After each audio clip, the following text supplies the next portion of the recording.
Aman.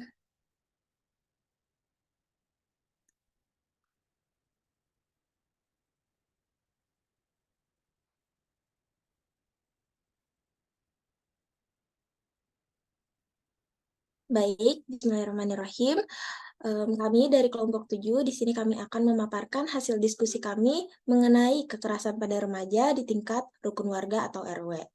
Di sini kami kelompok 7 beranggotakan 3 orang, yaitu ada saya sendiri, Algumaidah, Elma Nurfa Adina, dan juga teman saya Qurani Yuniar. Untuk materi selanjutnya, akan langsung saja saya serahkan kepada teman saya, yaitu Qurani Yuniar. Kepada Qurani Yuniar, dipersilakan. Baik, terima kasih kepada Al Bumaida. Nah, di sini ada bagian latar belakang. Jadi, akhir-akhir ini Indonesia dibombardir oleh sejumlah kasus kekerasan pada remaja, baik kekerasan fisik, verbal, maupun seksual, yang berakibat pada trauma, stigma, sampai kematian pada korban yang umumnya juga remaja. Nah, remaja ini mengalami perlakuan yang tidak wajar, yaitu tindak kekerasan yang dilakukan oleh orang-orang terdekat di lingkungannya, seperti orang tua, kerabat, atau bahkan teman yang sebenarnya harus memberikan perlindungan serta kasih sayang kepada mereka. Nah, kita akan membahas mengenai pengertian dari kekerasan pada remaja, data-data epidemiologi, penyebab atau faktor risiko, dampak, serta promosi kesehatan.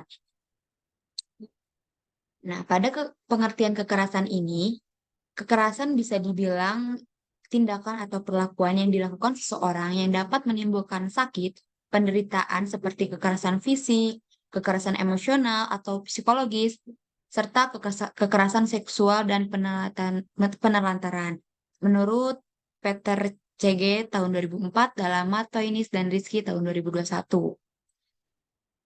Nah, masa remaja sering dikenal dengan istilah masa pemberontakan. Salah satu perilaku agresif atau masalah yang sering terjadi pada remaja adalah perilaku bullying. Nah, akhir-akhir ini kasus bullying pada remaja marak terjadi nih.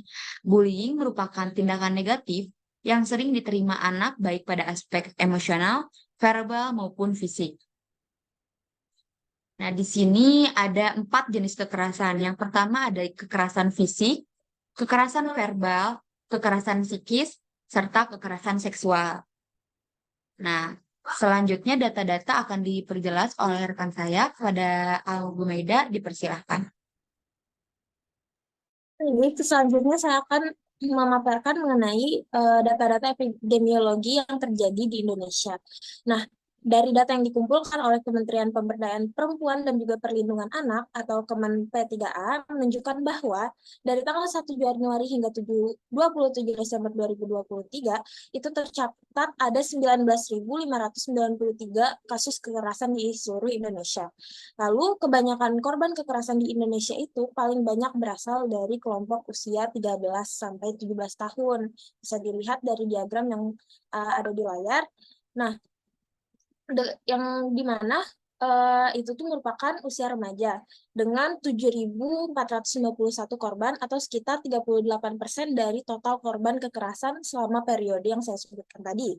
Nah, korban kekerasan itu biasanya berdasarkan hubungan terbanyak adalah karena pacar dan juga teman dengan ada 944 kasus. Nah, itu pun disusul oleh saya karena suami atau istri dan juga keluarga.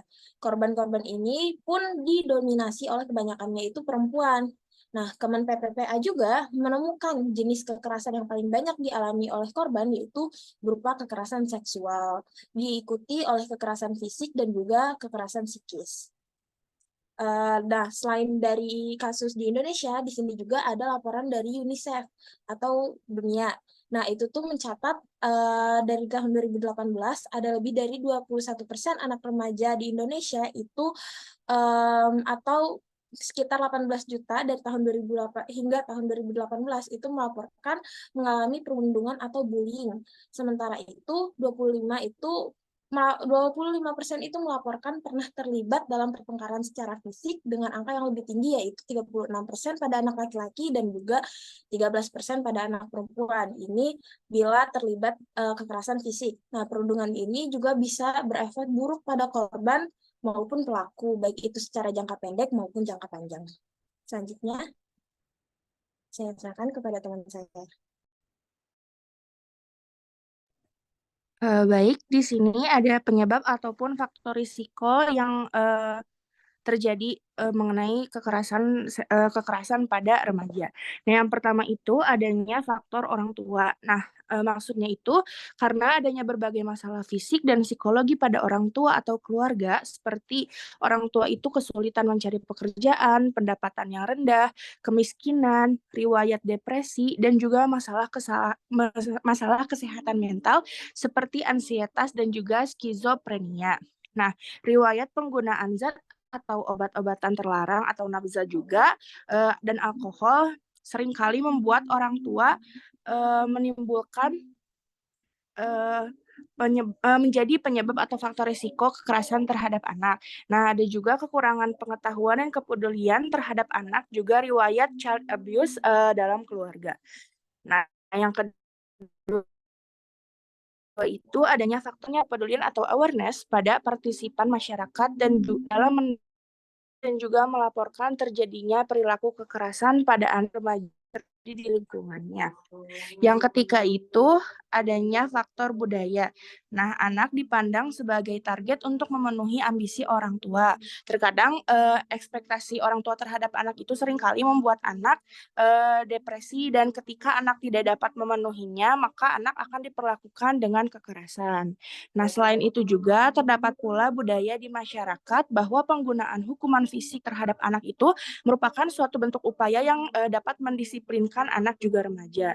Dan yang terakhir ini ada faktor fisik dan psikis. Nah, faktor usia pelaku dari kekerasan pada anak ini yang lebih tua gitu ya, dan juga faktor fisik yang jelas lebih kuat pada korban seringkali membuat korban itu mustahil untuk melakukan perlawanan. Nah, sehingga secara psikologis juga remaja mudah dipengaruhi serta juga takut dengan ancaman, sehingga remaja itu mudah menjadi korban dari tindak kekerasan.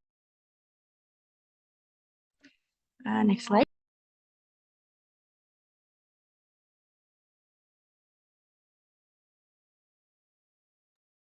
Baik, selanjutnya saya akan memaparkan mengenai dampak dari kekerasan pada remaja ini.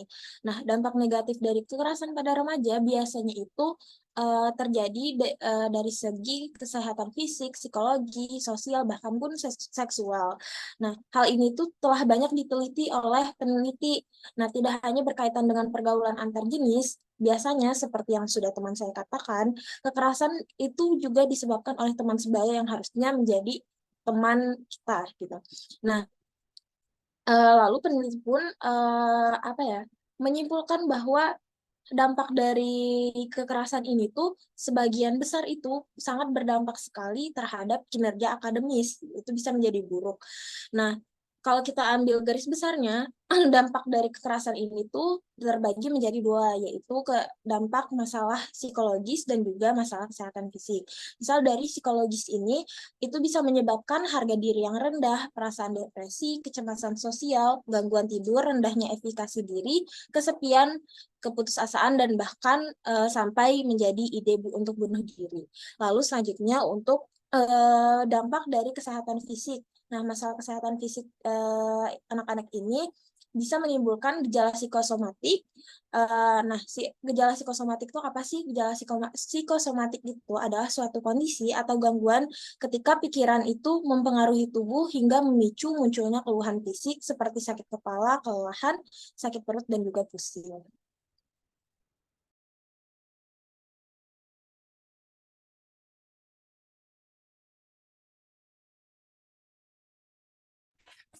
Baik, selanjutnya ada pencegahan atau promosi kesehatan.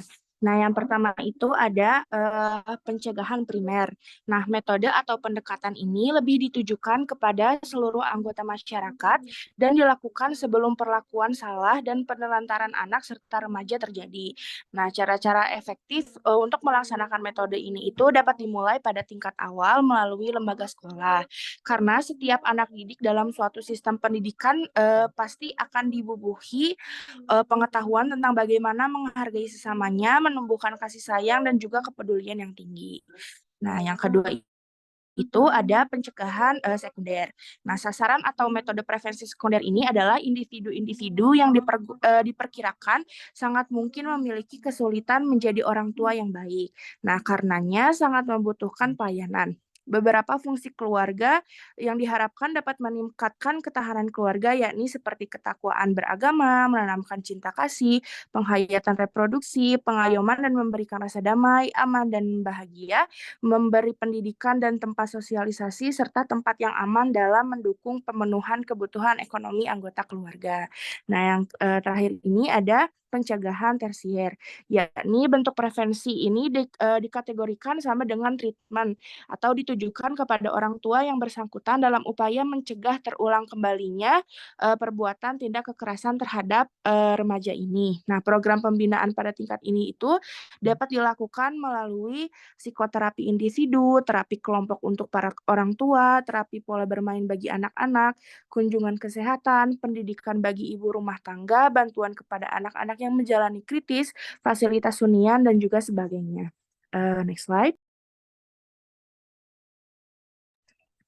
Nah, adapun alternatif kebijakan, yang pertama itu dapat melakukan kampanye edukasi dan juga pencegahan tindak kekerasan terhadap anak remaja.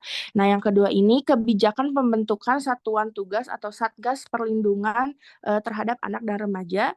Dan yang ketiga ini menjadi tren sekarang ya, yaitu kebijakan layanan Kids Helpline.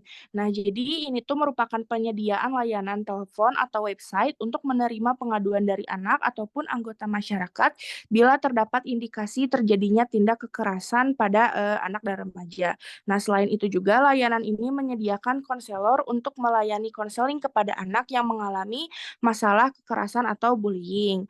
Orang tua ataupun anggota masyarakat lain yang memiliki kelainan psikologis untuk melakukan kekerasan. Nah, layanan ini juga beroperasi selama 24 jam sehari dan juga 7 hari dalam seminggu. Next slide.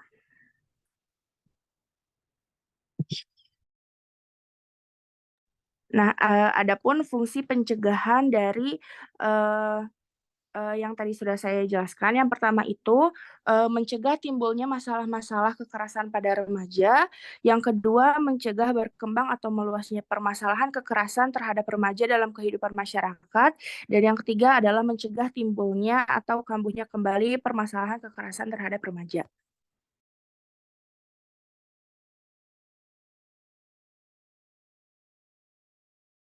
Selanjutnya akan dijelaskan oleh rekan saya.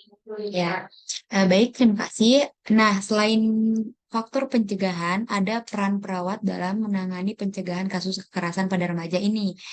Nah, eh, pencegahannya itu diperlukan adanya peran perawat sebagai salah satu tim pelayanan kesehatan jiwa, di mana harus meningkatkan usaha dan perannya baik melalui jalur pelayanan maupun pendidikan kesehatan.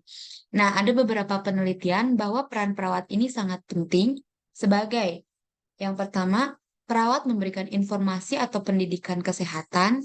Yang kedua, perawat komunitas dalam upaya pencegahan perilaku seks bebas. Yang ketiga, peran perawat mengatasi child abuse. Yang keempat, perawat dalam pencegahan sekunder. Dan terakhir, peran perawat dalam pencegahan tersier. Nah, mungkin kesimpulan akan saya kembalikan kepada moderator. Baik, selanjutnya terima kasih kepada teman-teman saya yang sudah memaparkan materinya. Selanjutnya untuk di akhir penjelasan, saya akan membacakan kesimpulan dari diskusi kami, yaitu kekerasan terhadap anak dan remaja merupakan suatu tindakan atau perlakuan yang dilakukan seseorang yang dapat menimbulkan sakit, penderitaan seperti kekerasan fisik, kekerasan emosional atau psikologis, kekerasan seksual, dan juga penelantaran.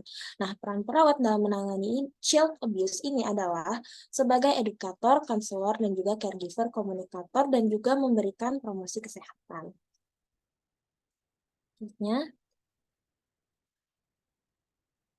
Selanjutnya, terima kasih kepada semua yang sudah menonton video kami. Selanjutnya, saya akhiri saja untuk video ini. Assalamualaikum warahmatullahi wabarakatuh.